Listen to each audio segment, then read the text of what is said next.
Girbeagly! Hey there guys and gals, it's Girbeagly with another video where I take Harry Potter Pottermore quizzes. Now last episode I redid my sorting hat quiz and I got Slytherin again. So that just means that I am a true blue Slytherin. I'm very happy to be in the Slytherin house. And yeah, it just reaffirmed everything about Slytherin that I resonate with. But we also found out that my Patronus is now apparently, instead of a ragdoll cat like it originally was, it's a salmon. It's a salmon, and I don't know how I changed it into a salmon over the course of just like a couple years, but now I'm a salmon. But I'm hoping it's due to the fact that I'm like ambitious and I'm constantly moving forward, just like the salmon going to their spawning grounds, swimming upstream. I don't know. That's the way that I'm gonna spin it, so I feel less weird about having a fish as my Patronus. But you guys indicated that you wanted to see what I got for my Ilvermorny house, which is the American Hogwarts style magic school, and then also you wanted to find out what my wand was. Now I don't remember what my Ilvermorny house was. I think it was something to do with like a horned lizard or horned something like that, horned serpent. I don't know. Maybe Thunderbird. I can't even remember which one I was. But we're gonna go ahead. We're gonna begin this experience. We're going to find out what I am now, because it's been a while since I've taken this one as well, and also it's been a while since I've taken the wand one. So first question is, do you prefer to remember or experience? I prefer a good experience. Think of the question you would most like answered by a person or an all-knowing being of or device. Which of the following most closely resembles the answer you'd like to hear? Without a shadow of a doubt, never, very soon, it is impossible, yes, I will show you everything, only if you agree, if you come with me, no I didn't, you are, yes you may, only once, if you want to, forever, or not for many years. Oh my God, there's so many choices. So I think what I want, the question that I would like most answered is, are you a good person, or am I a good person, and am I making any sort of positive difference in the world? Because that's, I mean, like, if I'm not causing some sort of positive impact in the world, that's fine if it's not like on a grand scale. I don't need to be like renowned for the things that I do, but within the scope of people who know me and have relationships with me and watch these videos even, I'd like to make some sort of difference in their lives in a good way. I mean, there's no reason I shouldn't want that type of thing. So I would ask if I'm making that type of difference, and I'd love to hear you are, because, I mean, not to stroke my own ego, but like I said before, it's because why not put some positive energy into other people's lives? So yeah, you are. All right, all I need is an opportunity, a little more time, some help, or already inside of me. Well, I don't think that it's already inside of me. I don't really feel like I need help because I don't like to ask for help. It's a bad flaw of mine. Sometimes I am in over my head and I don't ask for help until it's too late. But I don't think I need the help right now. Specifically with life, I'm always talking about needing more time. I think opportunities come to me all the time. That's the coolest thing about doing YouTube full time and editing for Matt and doing Twitch full time, it's just like, there's so many cool opportunities coming my way. I've gotten to go to conventions, I've gotten to travel all over the world, all over the country to see you guys, and that's so cool. I love that so much. So for me, I'd like to get ahead on my work and split up some of my time to have a little bit more free time with like Morgan and hanging out with my kitties and putting together my home and doing all sorts of things like in real life stuff that I have to tackle as well. And it always feels like I'm sort of stretched thin because of those things. So I always say that I would love like 6 more hours in the day, like 4 to 6 more hours. I could get everything that I wanted accomplished in a day, but that's not the way that a 24-hour day works, so I'm gonna go ahead and click a little more time. Now this is weird because I don't remember any of these questions at all. I don't even remember this being the format the first time that I took this quiz, so this is all brand new to me, and I'm really curious to see what house I end up in. I wish I knew how to forget, win, escape, no, or get through, forget. No, I don't really wish I forgot anything because I'm the type of person who thinks that all the experiences, good or bad, that you've had in life helps build you up as a character. Basically, what doesn't kill you makes you stronger. I've always been of that mindset. Like, once again, I'd like to win the battle against time, but it's nothing that I need to, like, do. I get done as much as I can, so I don't really need to win. I've never had that, like, killer winning instinct in me. I'm ambitious, but only to a degree. Escape? No, I've never been the type of person who wants to escape or get through. I wish I knew how to get through everything. You know, there's always stressful moments that feel like they're insurmountable walls, like obstacles that you can't get by, and I feel like everyone has those in their lives, so I just love those answers, those quick answers to push through, or at least the dedication to push through, and hopefully, I'm able to do that.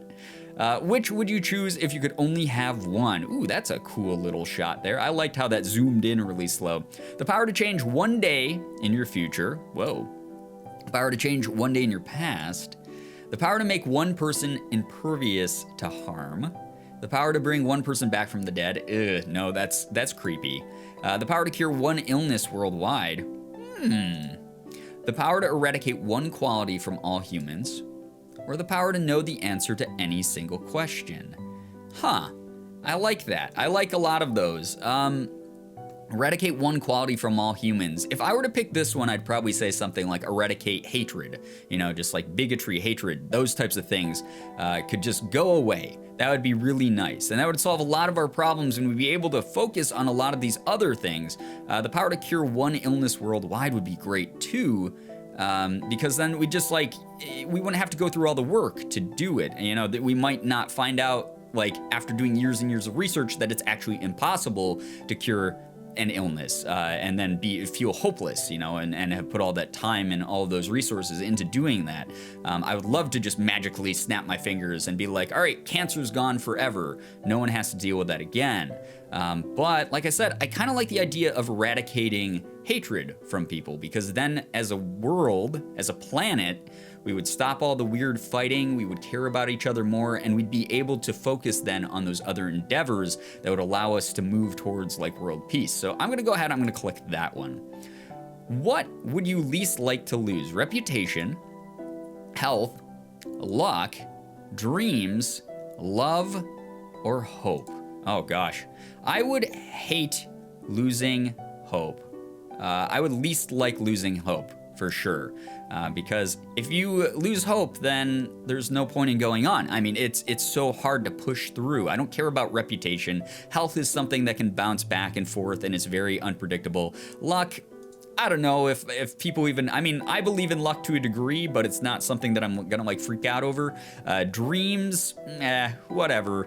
Love is something, once again, that sort of comes and goes in people's lives. I would hate to lose it, but I think I would hate losing hope the most. So what would you least like to lose? So I would least like losing hope. All right. My greatest weakness is nobody's business but mine. Wow, that's standoffish. What makes me, a source of my greatest strength, or something I must change? I'd say it's something I must change. I think everyone has the ability to change, and I think everyone should change and look to improve constantly. No curse can work without the victim's secret consent. True or false? No curse can work without the victim's secret consent. I'm gonna say that's false. There's plenty of stories about people being cursed who definitely don't want the curse in any kind of way. So, yeah. Okay, so there we go. There's my answer, guys. I am a Thunderbird. Congratulations, you've been sorted into Thunderbird. All right, more about my house. I know nothing about Thunderbirds. But named by Chadwick Boot after his favorite magical beast, the Thunderbird, a beast that can create storms as it flies. That's kind of badass. Thunderbird House is sometimes considered to represent the soul of a witch or wizard. It is also said that Thunderbird favors adventurers. I like to be an adventurer. I like to try new things. All right, traits. Represents the soul. Favors adventurers. Okay, that sounds like me. That feels like me. I like that. Okay, so I am a Thunderbird. I don't know much more about that, but there we go, guys. It looks like it's now time to finally take my wand quiz and find out what kind of wand defines me as a wizard. So we're gonna go ahead and we're gonna do that one now. Okay, let's discover my wand. I'm super excited for this one, guys. I always loved the parts in the books where they got their wands. They went into the shop and they got like a wand sort of called to them. That's so cool. I love that. So the wand ceremony, take your time and answer honestly. Your answers are final. Ooh, so ominous. To ensure we find the perfect wand for you, it's very important that you answer the following questions honestly. First of all, would you describe yourself as average height, short, or tall? I'm very, very short. For those of you guys who have never met me or seen pictures of me standing next to someone else, I am only 5'5". I'm incredibly short. This surprises everyone, even though I've said this multiple times throughout the course of my channel, multiple times over on Twitter. People ask me this stuff all the time, and I'm just upfront about it. And then also, once you guys meet me, people are always just like, wow, he's so short. But you shouldn't be surprised because I tell you guys this all the time. I'm incredibly short. I'm a tiny person. And your eyes are dark brown / black, brown. I mean, they're pretty dark brown. They're not quite black, but they're sort of on the darker side of brown. So that one. Was the day on which you were born an even number or an odd number? It was an odd number. I was born on the 13th. Do you most pride yourself on your kindness, optimism, determination, resilience, imagination, intelligence, or originality? Well, I'm not original at all. That's why, you know, my YouTube channel's dying all the time, according to the comments. But I would say that either my optimism or my determination. But here's the thing, is I'm not really optimistic. I'm more of a realist. I see the negative side of things all the time as well. It's just I would rather focus on the realistic approach to situations. Sometimes that's, you know, more cynical than not, and sometimes it's more optimistic than not. But I'd say my determination. I'm constantly ready to push through. I'm constantly looking for the way to get through any of life's challenges. So determination.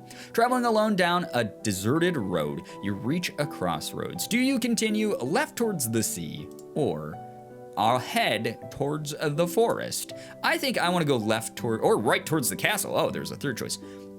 I would say left towards the sea. I would love to go to the sea. I like a good moonlit beach walk. So there. Do you most fear fire? Nah. Darkness, isolation, small spaces, or heights? I'm not afraid of heights. I think heights are cool. Small spaces never really bug me too much. Isolation. I'd probably say isolation. I think that's the number one thing that worries me, is that I'm going to screw up so badly in some kind of way that I'm going to lose everyone in my life that I've, you know, basically earned the trust of and earned the respect of. I love my friends, I love my family, I love my loved ones so much. I love you guys so much, and I never want to disappoint you in any kind of way. I always want to do my best to make sure that what I'm doing is not that I'm like artificially tailoring and pandering, but I would like to always be the type of person that's setting a better example than not. The type of person that people want to be friends with because I just inherently seem to be relatable to them in some kind of way. I'm very afraid of isolation in that regard, so I'm gonna go ahead and pick that one. In a chest of magical artifacts, which would you choose? An ornate mirror? No, because then I'd have to look at myself all the time. Dusty bottle, golden key, a silver dagger, a bound scroll, a glittering jewel, or a black glove? I liked that silver dagger. That sounds pretty badass. The rest of them are pretty cool, but man, you get a like little sword, you get to stab stuff. That'd be neat. Yeah. Whoa, okay, and there we go. There's my wand. Wow, it's so magnificent. It looks great. Beechwood with a phoenix feather core, 12 3/4 inches, and reasonably supple flexibility. Your wand has chosen you spread the word. Cool. More about my wand. Let's find out more about this really awesome looking wand. I love that handle. That's so cool. All right, so the Beechwood, the true match for a beech wand will be, if young, wise beyond his or her years, and if full grown, rich in understanding and experience. I've gone through a lot, guys, not to brag or anything, but I think that, I mean, I've done a lot in my life. I feel like I've lived several lifetimes. I've dealt with a lot of crazy things growing up. So I like that. I like the idea of having understanding and experience. I try to be as understanding as possible of other people's situations and experiences as well, and be very open-minded due to my own experiences. Beech wands perform very weakly for the narrow-minded and intolerant. Ah, there we go.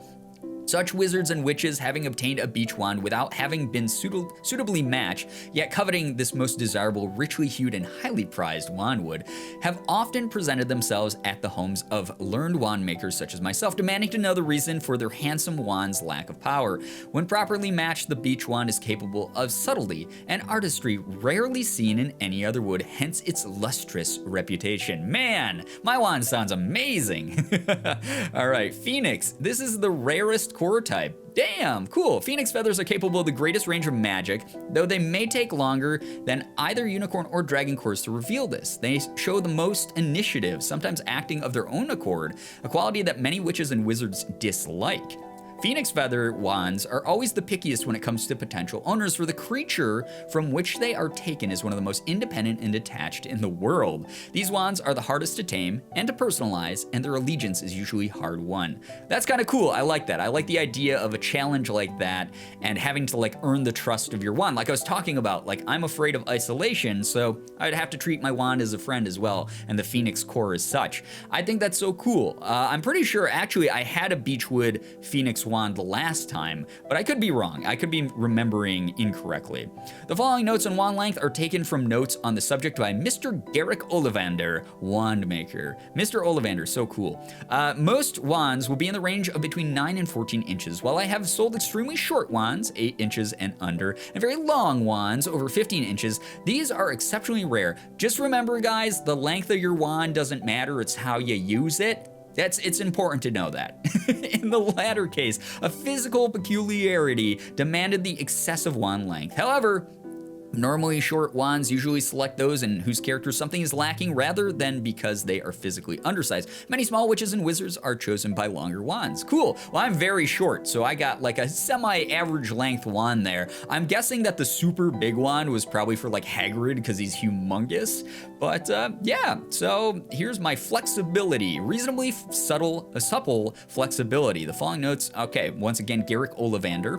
Wand flexibility or rigidity denotes the degree of adaptability and willingness to change possessed by the wand and owner pair, although, again, this factor ought not to be considered separately from the wand wood core and length, nor of the owner's life experience and style of magic, all of which will combine to make the wand in question unique. So, yeah, I do have a stubborn streak sometimes, so I'm not completely flexible, but I'm reasonably flexible. And so this wand is very, very much my wand. I like it. So there we go, guys. That was all of my Pottermore quizzes. Hopefully Pottermore adds more because I love taking these. If they do in the future, I'll definitely be taking them. But it was cool to take these again because, once again, I haven't done these in such a long time, and to be able to be given a second chance to, and to see where I landed and to see how those choices or those results resonated with me was really cool. I like that. It's almost like a really like light personality test, and hopefully you guys got to learn something about myself and hopefully your Thunderbirds as well, because it's a pretty cool house, I gotta say. But anyway, guys, hopefully you enjoyed this video. If you did, please be sure to hit the like button, share the video and favorite it. Also be sure to subscribe to me if you guys haven't already. For those of you who have, thank you so much for all of your support. You guys are the best in the world. I love every single one of you, and as always, it was great seeing ya. Bye-bye. Girbeagly.